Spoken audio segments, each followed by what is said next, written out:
Hey guys, today we're going to be working with tables again, but this time we're going to step it up a notch. Today we're going to be looking at tables that include fractions and decimals. This will help prepare you for the level that you need to reach to be ready for that EOG. So now I want you to notice that I have two tabs open, and each tab is exactly the same. I opened up the lesson in one tab, and then I opened the same Go Formative lesson in another tab. Because today I want you to use do lists.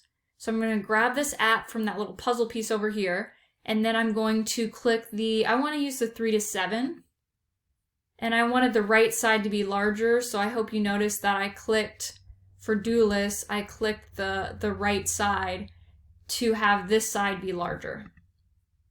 And then from here, I'm going to click over here, the problem for today, I want that part to be larger. And then over on this side, I'm going to put my checklist. So I gave you guys a checklist that I'm hoping that you'll use on all of the problems that you're doing today. So I'm going to change my checklist. I like that thickness, that will work. And I'm going to read the question first. What is the unit rate? What is the equation that represents this table? All right, the first thing on the checklist says, given a table, find the unit rate and equation. Step 1. Label the X and Y in your table. So this is the same checklist we used yesterday, but instead of label X and Y on your graph, I put label X and Y on your table. So it's basically the same steps.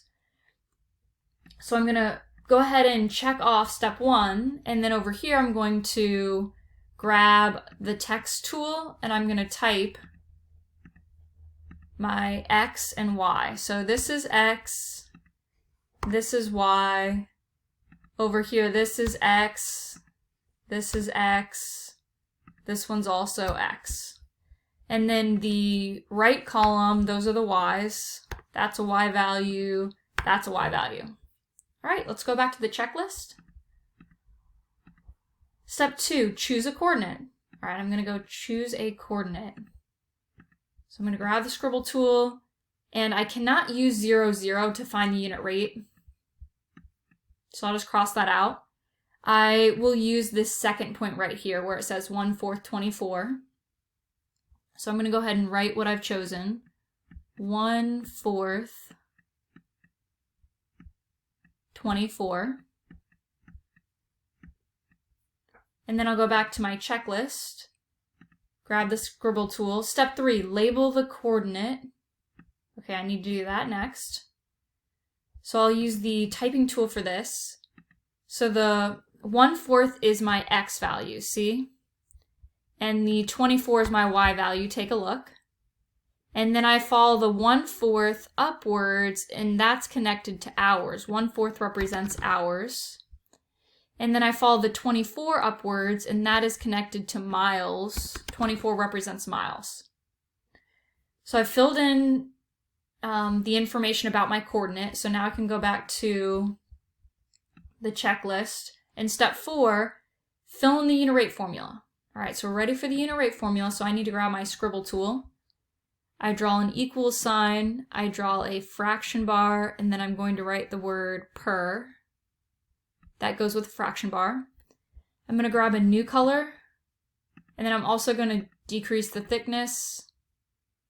And I'm looking for this Y value first. So Y is 24 miles. So this is what I'm going to type as the 24 miles. So I go up here to the numerator, Y is 24 miles. Then I select a different color, and I grab the scribble tool. Now I'm looking for X. So X is 1/4 hours. So I'll be writing 1/4 hours, and I'm actually just going to write it, since it's a fraction, 1/4 hours. If you want to type it, you could always write it like this if you prefer. All right, I filled in that information. So now, once I filled in the unit rate formula, I need to find the unit rate. That's not on the checklist, but I didn't want to write everything on the checklist. So let's go ahead and divide this. So I'm going to grab the scribble tool, go back to a solid color, and then I'm going to take the 24, just going to write the problem again. think back to our work with complex fractions. This is a complex fraction because it is a fraction that contains the fraction 1/4. So with complex fractions, to solve this, the first step is to make sure both the numerator and denominator are fractions. 24 is written as an integer, not a fraction.